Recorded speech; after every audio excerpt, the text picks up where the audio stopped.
오늘은 레위기 11장 말씀을 함께 보려고 합니다. 그러니까 출애굽한 이스라엘 백성들이 시내산에서 하나님의 백성으로 언약을 맺습니다. 언약을 맺고 그리고 이어서 성막을 짓는 것이 출애굽기 전체 내용입니다. 그리고 이제 이어지는 레위기는 이제 어떤 내용이냐면은 지어진 성막에서 하나님 말씀하시는 거죠. 1장부터 7장까지는 이제 5대 제사에 대해서 말씀을 해요. 제사는 바로 예배죠. 그 정신은 우리 예배도 그대로 살아 있습니다. 레위기 1장에 이제 번제가 나오고 2장, 3장 화목제, 4, 5장 속죄제, 속건제 그렇게 나오는데 자세한 내용이 또 유튜브에 또 다 해놓은 게 있으니까 한번 찾아보시길 바랍니다. 1장부터 7장까지가 5대 제사, 예배에 대해서 예배를 어떤 정신으로 드려야 될 것인가를 가르쳐 줍니다. 그리고 이제 11장에서 15장에 정결법이 있어요. 하나님 앞에 정결해야 된다는 거예요. 삶이. 예배라고 하는 것은 성소에서 성전에서 하나님께 예배를 드림으로 하나님 만나는 것이고, 정결법은 일상생활 중에 몸을 정결하게 하는 거예요. 그럼 18장에서 20장은 성결법이라고 그래가지고 이웃사랑이라든가 죄 짓지 않도록 하는 그런 것들이요. 간음하지 않고 이런 것들. 그런데 거룩한 삶에 대해서 말씀하는 게 성결법이 이제 그렇게 돼요. 저게 이제 가장 중요한 세 부분이라고 말할 수 있겠습니다. 그렇게 되는데 오늘 이제 말씀드리려고 하는 것은 그 중에 정결법에 속한 11장 부분을 말씀을 드리려고 합니다. 우리가 이제 성소에서 드리는 예배를 통해서 하나님을 만나잖아요. 하나님을 만나고 또 그리고 그게 다가 아니잖아요. 일상생활 중에도 하나님의 백성답게 정결하고 거룩하게 살아야 되는 거예요. 그것은 거룩하신 하나님 백성이 마땅히 행해야 될 삶의 방식인 것이죠. 근데 이제 다만 예수님께서 십자가 속죄를 지금 다 이루셨잖아요. 다 이루신 지금 우리 신약의 성도들하고 예수님 오시기 이전에 구약의 이스라엘 백성들과는 입장 차이가 있어요. 차이가 있어요. 그래도 어쨌든 그 부분 말씀드리겠지만 그래도 기본적으로 성소에서 우리가 마음과 뜻과 정성을 다하여 거룩한 하나님께 예배드리는 것, 그리고 일상생활에서 하나님의 백성다운 정결함, 이 기본 정신은 그대로 이어지는 거죠. 구약이든 신약이든 동일하게 이어집니다. 그래서 이제 구약의 말씀들을 볼 때 우리가 그 기본 정신은 그대로 이제 이어받아야 되는 거죠. 그 구약도 봐야 되는 거죠. 그 신약, 예수님께서도 사도들도 신약을 이제 가르치고 신약 성경이 기록될 때 구약을 그렇게 인용을 많이 하는 것은 구약은 여전히 유효한 하나님의 말씀임을 이제 얘기를 해주고 있는 거죠. 다만 예수님이 십자가 속죄사를 이루기 이전과 이후가 차이가 나는 게 있어요. 그것은 또 잘 이해를 해야 되는 거죠. 특히 오늘 말씀 같은 경우는 더더구나 그렇다는 거죠. 자, 11장 내용을 이제, 레위기 11장 내용을 잠깐 보시면, 11장 2절에 이렇게 시작을 해요. 육지의 모든 짐승 중에 너희가 먹을 만한 생물은 이렇다 하는. 세상에 이제 짐승들이 많죠. 먹을 수 있는 게 있고 먹을 수 없는 게 있다는 거죠. 원래 우리 사람은 에덴 동산에서 보면 다 채식이었어요.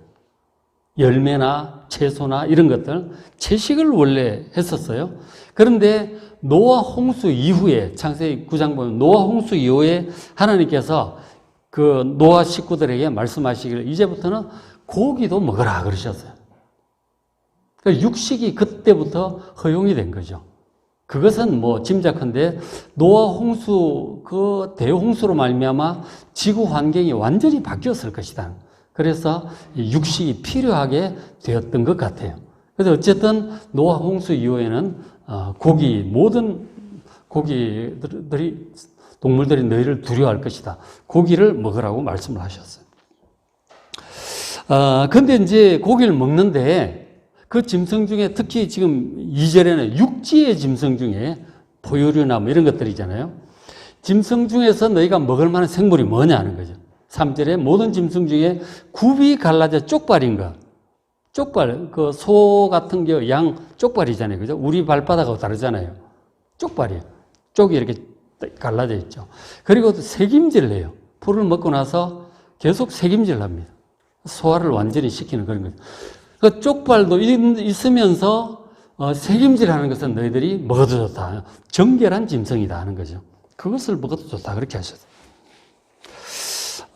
그러니까 소나 양, 염소 다 그렇죠. 새김질하고 쪽발이 있어요. 그리고 이제 야생 중에는 사슴, 노루 이런 것들 그런 건 먹어도 좋다 그러죠. 정결한 짐승이다 그러죠. 그래서 이제 그 정결한 짐승 중에서 하나님께 드리는 제물도 번제제, 속죄 이런 거 할 때 이 주로 양, 소, 염소 그 중에서 드리는 거예요. 부정한 거는 뭐 부정한 것들은 들 생각을 이제 말아야 되는 거죠. 딱 그렇게 하는 거예요. 그런데 이제 그 규정에 의하면은 그 4절에 보면 저 중간에 생략이 되어 있는데 성경 보시면 4절에 낙타하고 토끼 같은 경우는 새김질을 해요. 초식이라 새김질 하는데 굽이 갈라져 있잖아요. 발바닥으로 다니는 거죠. 그건 부정하다. 둘 다 조건이 충족되어야 되는 거죠. 반대로 7절에 돼지 같은 경우는 쪽발이 있는데 굽이 갈라져서 그러나 새김질을 하지 않아요. 그것도 부정하다. 먹지 말라. 이제 그렇게 하신 거죠. 부정한 자는 구약 시절에 성전에 있는 하나님께 예배에 참석할 수 없어요. 그런 것들을 먹거나 접촉했다. 그러면은 그 절기라든가 예배에 뭐 속죄제 이런 데 참여하지 못합니다. 정결한 자가 참여할 수 있는 거죠. 부정하게 된 자는 정결하게 하는 어떤 그 예식이 있는 거예요. 뭐, 날이 해가 져야 된다든가, 몸을 씻는다든가, 뭐, 정결 제사를 드린다든가. 어쨌든 뭐 경우에 따라 다르지만 정결하게 되어야 하나님께 대한 예배에 참여할 수 있다. 그렇게. 왜냐하면 하나님은 거룩하시니까 부정한 것들이 하나님께, 부정한 상태에 하나님께 나아가지 못하도록 그렇게 하셨던 거죠. 자, 그러면 굽이 갈라져 쪽발이면서 새김질하는 이 짐승이 정결하다는 것은 왜일까? 왜일 것 같아요? 이게 이제 뭐 해석이 없어. 그냥 이렇게 하면 돼 있어요. 무조건 이렇게 하라. 그렇게 돼 있어요. 그래서 이것이 무슨 뜻인지 이제 뭐 건강에 좋은 거 뭐 이런 얘기도 하고 그렇지만 말씀을 드리면, 그러니까 초기 3, 4세기, 그러니까 1000몇백 년, 1700, 800년 전에 카타콤 시대에 거쳐서 올라온 초기의 교부들이 있잖아요. 초기의 교부들, 아타나시우스나 뭐 어거스틴 그런 교부들 얘기하는 거죠. 그런 초기 교부들은 주로 영적인 해석을 했어요. 그러니까 뭐냐면 비유적으로 보는 거죠.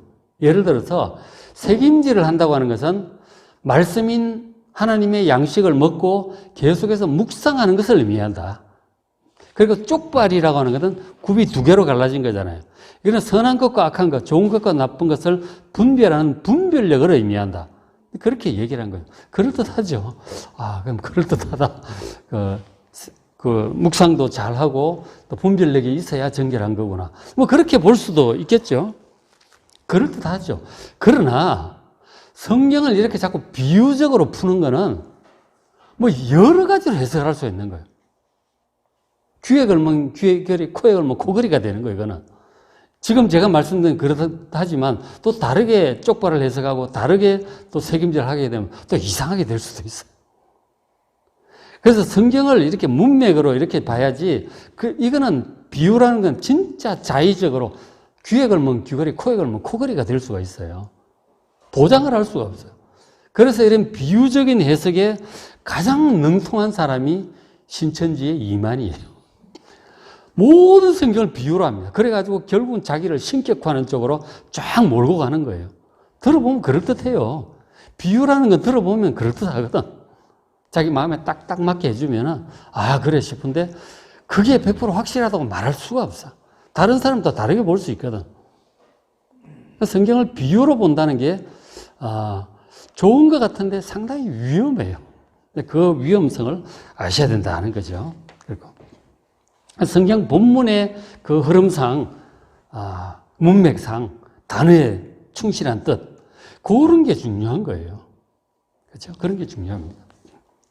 그 다음에 또 그러니까 어쨌든 그 7절에 보면은 뭐 돼지는 어떻고 했지, 그렇죠? 8절에 너희는 이런 고기를 먹지 말고 죽음, 사체도 만지지 말라. 부정하다. 이제 그렇게 얘기를 하시죠. 그 다음에 이런 말씀이 있죠. 9절에 물에 있는 모든 것 중에서 너희가 먹을 만한 것. 수중생물이죠. 강이든지 바다든지 민물고기든 바닷고기든 먹을 만한 게 뭐냐? 정결한 게 뭐냐? 그 중에서 물에 있는 것 중에서 지느러미와 비늘이 있는 것이 정결한 것이니 먹어도 좋다는 거죠. 지느러미와 비늘이 같이 있어야 돼요. 물에 사는 생물 중에 지느러미, 비늘이 있는 것도 있지만 없는 것도 많죠. 물개, 바다 표범 이런 거 없잖아요. 그런 거. 그 다음 조개류, 갑각류, 장어 이런 계통은 비늘이 없잖아요.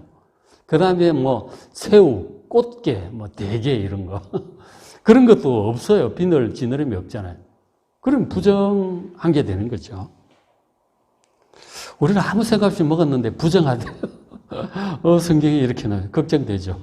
나중에 걱정거리를 해결해 드릴 테니까 너무 걱정 마시고 끝까지 잘 들어보십시오. 어쨌든 자, 그러면 이제 왜 하나님께서 지느러미와 비늘이 있는 것들만 정결한가에 대해서 그럼 어떻게 해석을 해야 될까요? 그 일부 신학자들이 이제 이렇게 해석을 해요. 온전함이라는 관점으로 해석, 온전함. 그러니까 물에 사는 생물은 정말 물에 사는 생물 다 와야 되고 새는 새 다 와야 된다. 그게 온전한 것이고 그게 정결한 거다. 이렇게 해석을 하는 거죠.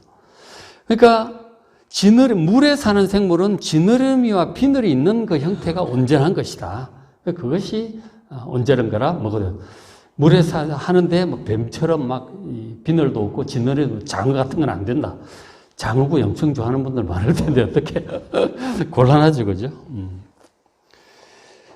그리고 이제 새 같은 경우도 두 날개로 날고 두 다리가 있어서 폴짝폴짝 뛰고 그게 온전하다는 거죠. 근데 새가 무슨 보면 수영 다이빙 하는 새도 있어요. 근데 이름을 잊어버렸는데 그때 TV 보니 그런 게 나오더라고. 딱 보고 있다가 이 물고기들 위로 올라오잖아. 그럼 막 잠수를 하는데 막 10몇 미터까지 들어가는 새들이 있더라고. 그러니까 잡아가지고 쫙 올라오는 거야, 또. 이건 새도 아니고 뭐 온전치 못하다. 이런 거는 부정하다. 뭐 이런 식으로 이제 해석을 하는 거죠. 온전함이 참 중요하긴 하지만 이것도 너무 좀 제한적이죠. 그죠? 온전히 받아들이기에는 그거 좀 꼭 두 날개 다리가 있어야 온전하냐? 그럼 오리 계열은 다 어떡하냐? 뭐 그죠? 그죠? 곤란하죠. 오리고기도 먹으면 안 되나? 그런 식으로 이제 그 해석이 좀 불완전해, 그죠? 딱 그렇게 흡족하게 와닿지 않는다 하는 거죠. 그리고 어떤 학자들은 그렇게 얘기해요. 부정한 동물은 우리 사람들을 건강에 안 좋은 것이라서 하나님께서 못 먹게 하셨다. 그렇게 봐요. 이런 거 딱 와닿죠, 그죠? 특히 이제 우리 안식구 옛날에 이상구 박사 같은 경우 이런 얘기 많이 했어요. 그래서 아마도 많은 사람들이 좀 그런 식으로 생각하고 있을 것 같아요. 건강이라고 하는 관점에서 하나님께서 못 먹게 하셨구나. 뭐 그렇게 생각을 하기도 합니다. 근데 그것도 좀 문제가 있는 게 좀 이따 다시 설명도 하겠지만 만일 건강 문제라면 신약 시대에도 동일하게 지켜져야 돼요. 강조를 해야 돼요. 근데 신약 시대에 와서 신약 말씀을 보면 더 이상 정결한 음식, 부정한 짐승 구별할 필요 없다고 그러셨어. 다 먹어도 된다고 그러셨거든. 그러면은 건강에 안 좋은 걸 먹으라고 하신 말씀인데 그것도 어폐가 있잖아요. 건강이라는 관점으로 보는 것도 이게 이제 문제가 있는 거죠. 그리고 뭐 돼지고기가 부정하다, 장어가 부정하다 뭐 그러셨는데 이게 건강에 안 좋다고 증명하려고 노력을 하는 학자들이 있었어요. 특히 의사 출신 신학자들이 그런가 뭐 돼지고기는 뭐 선모충이 어쩌고 저쩌고 이래가지고 뭐가 안 좋고 그것도 아주 참 적당히 또 요리법이나 처리를 잘하면 아무 문제가 없는 거예요. 그것도 정확한 얘기는 아니다. 어느 정도 뭐 일리는 있는 것 같긴 하지만 그렇지는 않다 하는 거죠. 좀 무리가 있다는 거예요. 그 외에 또 이제 구약의 이스라엘 백성들이 먹을 수 있는 음식과 먹을 수 없는 음식을 딱 엄격하게 구분해서 생활을 하면 식생활이 딱 이 식생활 하루 세 끼 밥을 먹는 건데 그렇게 되면 이방인들과 함께 식사를 할 수가 없게 돼요. 이방인들은 신경 안 쓰고 막 먹잖아요. 그 유대인들은 못 먹는 게 많아. 함께 한 식탁에 앉아서 식사를 할 수가 없게 되는 거죠. 그렇게 함으로써 이방인들과 깊이 있게 교제하고 그렇게 해서 이방인들의 영향을 받는 것을 차단하기 위해서 하나님께서 이렇게 하셨다라고 해석을 하기도 해요. 뭐 그것도 좀 그럴듯한 것 같지만 그 신약 시대에 와서 보면 또 그것도 의미가 없잖아요. 그죠? 그렇게. 그런가 하면 또 그렇게도 해요. 주변 이방 나라들에서 우상 숭배 대상이 된 그 동물들, 그거를 부정한 것으로 했다. 염소, 이런 거. 염소를 신으로 숭배하는 데가 많아요. 뭐, 이름을 잊어버렸는데. 하여간 염소, 이런 것들. 그 다음에 뱀을 숭배하는 데도 있고, 까마귀를 숭배하기도 하고, 우리 고구려는 까마귀 3조고, 막 그러잖아요. 뭐 그런 것도 있고. 뭐 하여간 곰을 숭배하기도 하고, 뭐 하는데, 어쨌든 이스라엘 주변의 이방 나라들이 신으로 숭배하는 것들, 그런 걸 아예 부정한 것을 해가지고 우상숭배에 빠져들지 않도록 하기 위해서 그랬다. 뭐 그렇게 보기도 해요. 그것도 그렇지만 꼭 또 그런 것만 아니거든, 그죠? 이게 조금씩은 근거가 있는 것 같지만 온전한 해석은 사실은 몰라. 성경이 말씀을 안 해주기 때문에 하라 하지 말라고만 돼 있지. 이런 것들을 신학자들이 아주 그냥 고민을 하면서 이제 이렇게 저렇게 이제 시도를 해보는 거죠. 온전한 해석은 못 된다는 거죠. 그러나 최소한 이제 약간씩 참고해 볼 수는 있겠죠. 그렇죠? 뭐 그런가. 근데 성경적으로 볼 때 더 중요한 사실은 따로 있어요. 진짜 결정적인 것. 뭐냐면은 바로 우리 신약의 그리스도인들이 뭐 어떻게 해야 되느냐. 우리도 똑같이 뭐 장어 먹으면 안 되고 뭐 이렇게 꽃게 이런 거, 뭐 대게 이런 거 먹으면 안 되나? 이 참 고민스럽잖아요. 그죠? 못 먹는 게 이제 많다. 돼지고기 삼겹살 아주 죽이는데 그걸 못 먹게 하면 어떡해. 그죠? 큰일이죠. 그런 문제들 고민이 되는 거죠. 우리가. 그래서 이 문제가 우리만이 아니고 이미 1세기의 사도적 시절에 그런 고민들을 했었어요. 그거는 좀 다른 문제로 고민을 했지만 다른 이유 때문에 똑같은 고민을 한 거죠.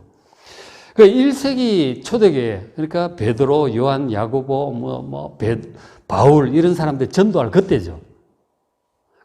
그리고 사도 바울이 열심히 다녀가지고 이방인들이 예수 많이 믿게 됐잖아요. 에베소나 빌립보 무슨 이런데 마게도냐, 아가야, 고린도 이런데 많은 사람이 예수를 믿게 된 거예요. 이방인들이. 그런데 이방인들이 이 구약의 율법, 특별히 정결 예법 이런 거 지켜야 되느냐 말아야 되느냐 논쟁이 심하게 일어난 거죠. 특히 이제 그 중에 이제 바리새인 출신, 율법에 정통한 사람이죠. 물론 바울도 바리새인 출신이지만 구약 율법에 정통한 그리스도인들이 예수를 믿게 됐단 말이에요. 제사장들도 예수 믿고 됐어요. 그 자기들은 유대인이니까 워낙 유대인들 하는 율법도 지키고 또 예수도 믿는 거 아니에요?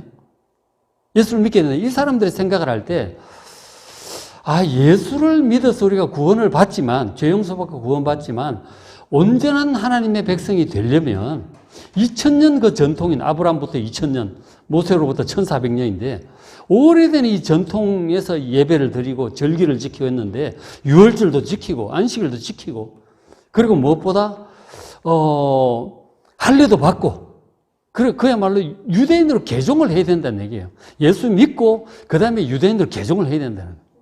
할례 받고 정결 예법 다 지키고 정결한 음식, 부정한 음식 가려 먹고 돼지고기 안 되고 장어 안 되고 다 안 된다는 거지. 그러니까 2000년 전통이라는 거예요. 이 오랜 전통 이걸 해야 온전한 하나님의 백성이 된다는 거죠. 예수 믿고 구원 받지만 그러나 그것까지는 부족하다. 온전히 확실하게 구원을 받으려면 구약의 율법 다 지켜야 된다 이렇게 된 거죠. 이거 어떻게 해야 될까? 그럴듯한 것 같기도 하잖아요. 오랜 전통인데 굳이 또 안 할 건 또 뭐야? 하면 더 좋지 않을까? 그런 생각이 들기도 하죠.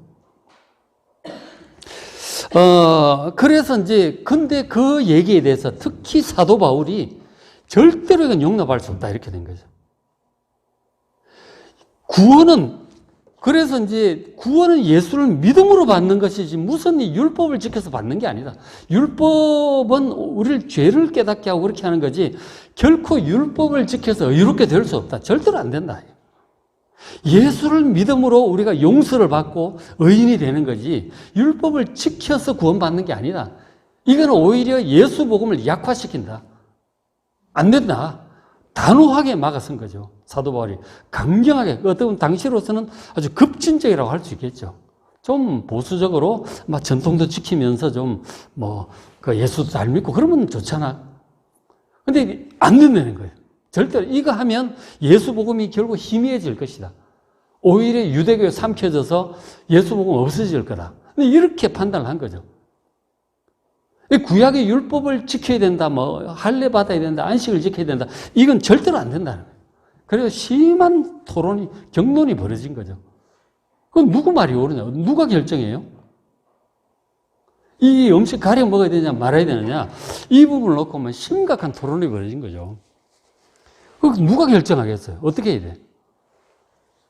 결국은 당시 교회 지도자들, 사도들이 있잖아요.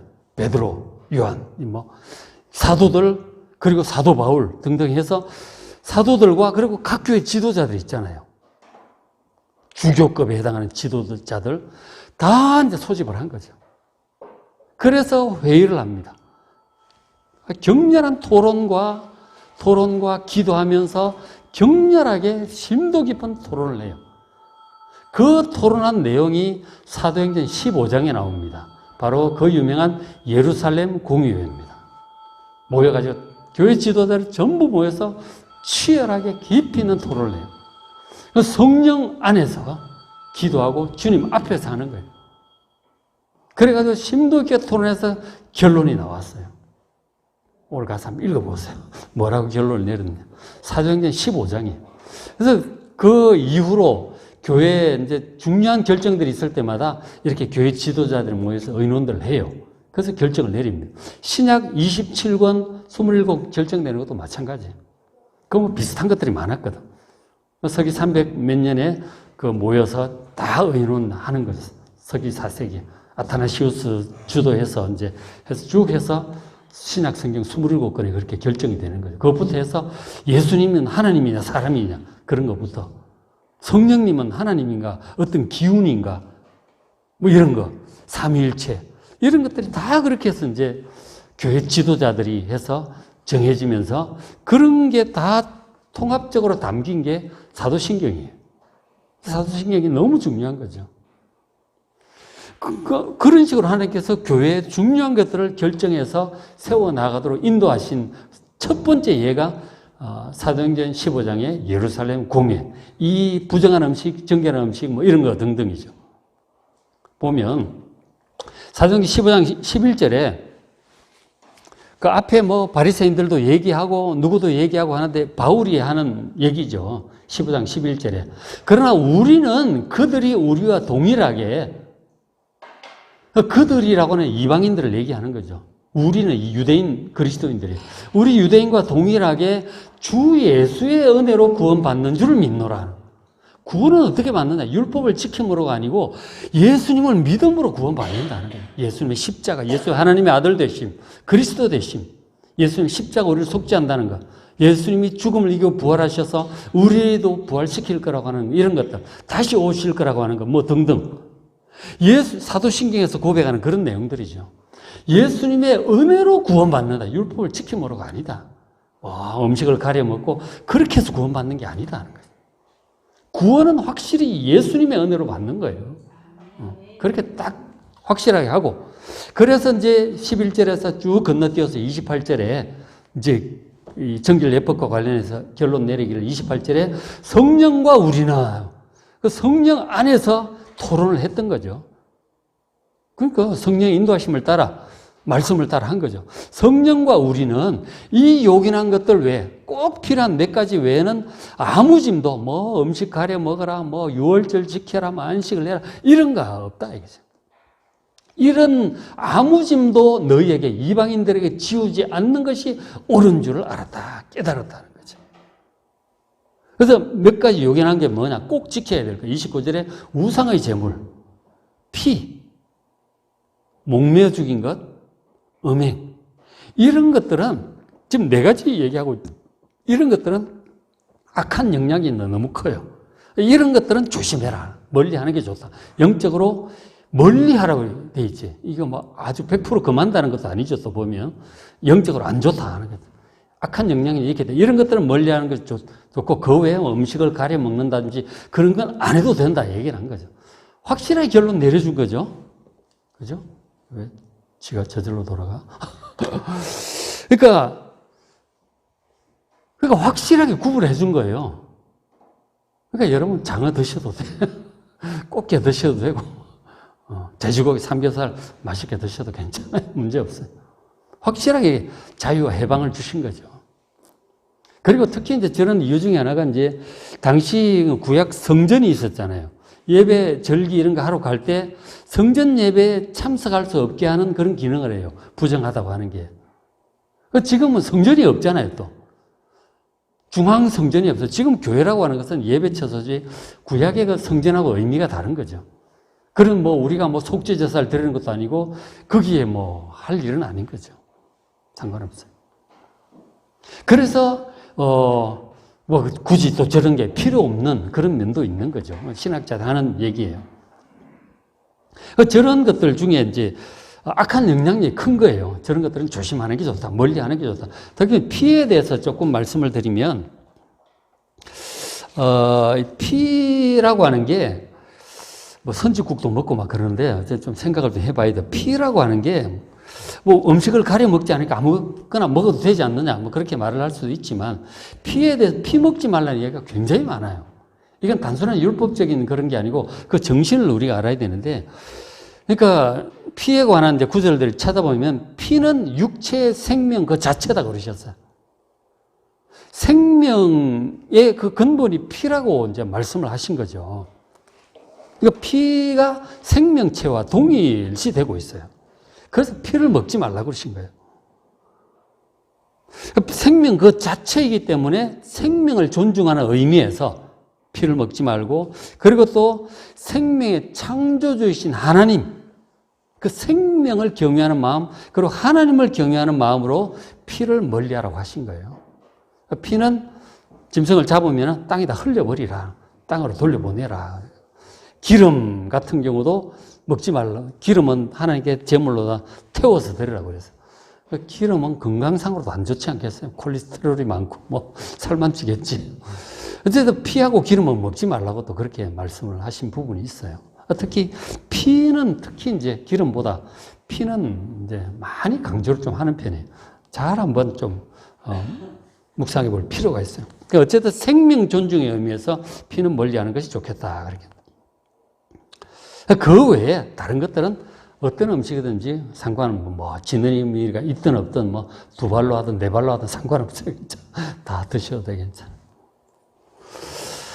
근데 다만 이제 일상생활의 기본인 식생활이잖아요. 식생활은 늘 먹는 거기 때문에 식생활을 하나님의 뜻을 생각하며 신경 쓴다고 하는 것은 항상 하나님을 신경 쓴다는 뜻이죠. 식사할 때마다 하나님 생각을 하는 거죠. 우리가 식기도를 하잖아요. 식사할 때. 하나님 생각하는 거. 하나님을 자꾸 잊어먹기 때문에 그래요. 너무 사느라 바쁘고 일하느라 바쁘고 노느라 바빠가지고 하나님을 자꾸 잊어먹어. 근데 이제 식사 때는 하나님의 뜻을 이거 먹어야 되나 말아야 되나 이런 거 생각할 때 하나님 뜻을 생각하잖아요. 그런 이제 맥락에서 우리가 뭐 지금 다 먹어도 된다고 하지만 그러나 사람들이 아무거나 다 먹는 건 아니잖아요. 몸에 해로운 거 안 먹잖아요. 우리 그죠? 의사들이 우리 몸에 건강에 안 좋다고 하는 거, 뭐 콜레스테롤 많다, 뭐가 어떻다 하는 건 알아서 안 먹잖아, 우리가. 제가 그런 얘기 안 해도. 가려 먹는다고. 무엇을 위해서? 자기 건강을 위해서 이제 그렇게 막 챙겨 먹고 그러죠. 구별해서 먹고 있어요. 그렇게 자기 건강만 생각하지 말고 하나님을 생각해서 음식을 구분하는 그런 것들도 있는 거죠. 그러니까 그리스도인 입장에서는 영적으로 안 좋은 것, 아까 피 얘기도 나왔잖아요. 영적으로 안 좋은 것들이 좀 안 먹도록 신경을 써야 되는 거죠. 뭐가 있을까요? 뭐 별로 없지만 우리 한국교회 같은 경우는 술, 담배 부분이 있죠. 그러니까 뭐 성경에 뭐 담배 피지 말라, 뭐 술은 절대로 안 된다, 뭐 그런 건 없어요. 담배 얘기는 있지도 않고. 술 같은 경우는 뭐 취하지 말라, 뭐 이렇게 돼 있잖아요. 그렇게 절대로 먹지 말라 그런 건 아니에요. 그러니까 뭐 집사, 장로 이제 임직할 때도 장로 같은 경우는 술을 즐기지 않는 자 이렇게 돼 있고 집사는 술에 임박이지 않은 자 이렇게 돼 있어요. 그러니까 절대로 안 된다 이런 건 아니지만 근데 하여간 우리 한국교회 같은 경우는 초기의 선교사들이 그렇게 좀 금지를 한 거죠. 그렇게 우리는 전통이 돼버렸어. 한국교회는. 그리스도인은 술, 담배 안 하는 걸로 그렇게 전통이 됐고 그게 이제 한국교회의 대체적인 분위기죠. 좀 자유주의 신학의 영향으로 그렇게 하고 감리교회는 좀 하고 천주교도 하잖아요. 영향을 받아서 하는 사람도 자꾸 늘어나는 추세이긴 하지만 그러나 웬만한 그리스도인들은 술, 담배를 안 하는 걸로 그렇게 생각을 하고 있죠. 그게 이제 예를 들어서 제가 맥주집에 앉아서 맥주를 기울이고 있는 걸 누가 본다면 얼마나 시험 들겠어요. 그렇다니까 이게 지금. 한국교회는 그래요. 장로님이 딱 사람들 보는 데서 담배를 딱 피고 있다 이러면은 덕이 안 되는 거지. 한국교회는 분위기가 그래요. 그러니까 실제로 건강에 안 좋다는 거는 술, 담배 안 좋다는 거는 그건 명백하잖아요. 그죠? 문제 있으면 병원에서 술, 담배 하지 말라고 당장 얘기를 하죠. 사실 안 좋다. 별로 안 좋다. 건강에도 안 좋고 영적으로도 별로 좋지 않다 하는 거죠. 그러니까 멀리 하는 것이 좋겠다는 거죠. 그 정도 있는 거죠. 그리고 이제 실질적으로 이제 영적으로 이제 우리가 볼 때, 비유적인 게 아니고 실제로 영적으로 볼 때 말씀을 좀 보면 예수님 말씀, 마태복음 15장 11절에 예수님이 직접 하신 말씀이죠. 입으로 들어가는 거, 음식, 정결한 음식, 부정한 음식 이런 건데 그런 것들이 사람을 더럽게 하는 게 아니다. 그러니까 어떻게 보면 정결예법을 아주 정면으로 반박하신 거죠. 그럼 돼지고기 먹는다고 사람이 부정하게 되는 게 아니다는 거죠. 예수님도 굉장히 아주 급진적인 그런 면이 있는 거예요. 그게 아니고 입에서 나오는 것, 그것이 사람을 더럽게 한다. 부정하게 만든다. 입에서 뭐가 나옵니까? 입냄새가 나오나? 그거 말고 18절 입에서 나오는 것들은 마음에서 나오는 거예요. 말을 얘기하는 거예요. 이것이야말로 사람을 더럽게 한다. 이 더러운 말, 이게 사람을 더럽게 해요. 더러운 행동. 그런 걸로 스스로 부정하게 되지 않도록 조심하라고 예수님이 직접 말씀해 주신 거죠. 19절에 마음에서 나오는 것, 악한 생각, 살인, 미워하는 마음, 간음, 음란, 도둑질, 남의 것 탐내고, 거짓, 증언, 거짓말. 이런 것들이 이제 입으로 표현이 되면 그게 사람을 부정하게 만드는 거예요. 이런 건 아주 실질적인 거죠. 음식 문제가 아니고 이런 걸 더 신경을 써야 된다고 강조를 하신 거죠. 이런 거는 신경 안 쓰고 맨날 먹네 마네 그것만 가지고 유치한 수준이다라고 예수님이 지금 말씀하시는 거 아니에요. 뭘 진짜 정결하게 해야 되느냐. 마음의 이 더러움에 이 표현되고 행동함으로 자기 인생이 이 이미지가 더러워지지 않도록 정결하게 하라고 주님 말씀하신 거죠. 그리고 이제 사도 바울도 이렇게 교훈을 하고 있는데 에베소 4장 17절에 이제부터 너희는 이방인 그리스도인들이 하는 말이죠. 이방인이 불신자들이 그 마음이 허망한 것으로 행한 것처럼 마음이 허망하다는 거예요. 그 진리를 모르니까 허망하겠죠. 그렇게 하지 마라. 18절 그들의 총명해야 되고 영적으로 무지해요. 그들 가운데는 무지함, 하나님도 모르고 인생을 몰라. 그죠? 진리를 몰라. 구원 길도 모르고 그 무지함, 죽음이 무슨 일이 벌어질지 온 세상을 다해서 하나님에 대해서 너무 무지한 거예요. 그래서 무지하고 마음은 굳어져 있단 말이에요. 그래서 하나님의 생명에서 떠나 있는 자들이 불신자들인데 19절에 그들이 감각이 없어요. 영적인 감각이 없어요. 죄를 짓고도 부정한 것을 접촉을 하고도 이게 더러운 줄을 몰라. 우리가 지저분한 사람들은 묻어도 신경 안 써. 그렇죠? 좀 지저분한 사람들 있잖아요. 옛날 우리 가난할 때 그러고 살았잖아요. 지금은 다 깔끔해져가지고 아주 깔끔하게 하잖아요. 그 감각이 없는 사람들은 묻어도 신경도 안 써고 그냥 하는 거예요. 불신자들이 영적으로 그 예수님 말씀하실 때 그 더러운 것들, 그런 음담패설 재미라고 하는 거 아니에요. 그 얼마나 더러운 것들인데. 감각이 없어서 그러죠.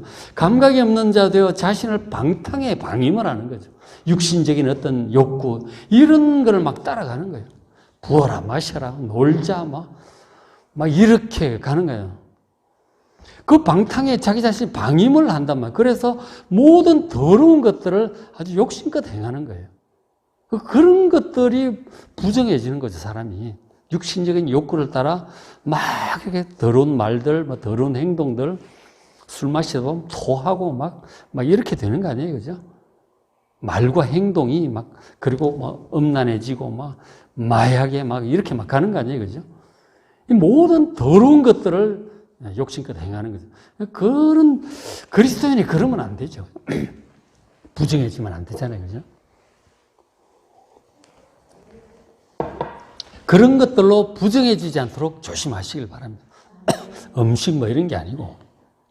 하지 말고, 22절은 너희는 유혹의 욕심을 따라 이 육체적인 욕구, 썩어져가는 구습, 옛습관을 따르는 이 옛사람, 이렇게 더 이상 살지 말라. 이 과감하게 벗어버리래. 이 결단하면 없애버릴 수 있는 거죠. 그 벗어버린다니까 옷으로 표현하고 있는 우리가 어떤 행동, 생활 양식은 옷과 같아서 외부에서 보이잖아요. 더 이상 그런 모습을 바깥에 노출하거나 보이지 말라. 벗어버리라는. 결심하면 되는 거예요. 옷 갈아입는 거는 결심하면 되는 거라고. 안 해. 그러고 딱 하면은 딱 바꿀 수 있어요. 벗어버리고 23절 오직 너의 심령이 마음이 새롭게 정말 하나님 경외하고 정결하게 살아야 되겠다. 그리스도인에게 살아야 되겠다. 새롭게 되어 24절 하나님을 따라 의와 진리의 거룩함으로 지으심을 받은 새 사람. 정말 하나님 백성답게 정결하고 거룩하게 그 사람을 딱 착용하고 그런 모습으로 살아가라는 거죠. 옷 갈아입듯이. 그러니까 뭘 진짜로 피해야 될 부정과 우리가 입어야 될 정결함이 어떠한 것인지를 예수님 말씀 또 사도 바울 잘 설명을 해주고 있잖아요. 그렇죠? 이렇게 오늘 말씀을 따라서 우리 심령을, 우리의 인격을, 우리의 이미지를, 우리 인생을 더럽게 하는 것들 여러분 다 좀 벗어버리시길 바랍니다. 벗어버리시고 속에서 올라오는 더러운 것 잘 제어하시고 그렇게 하심으로써 보다 더 정결하게 거룩하신 하나님과 잘 동행함으로 복락을 누리는 여러분 되시기를 주의 이름으로 축복합니다.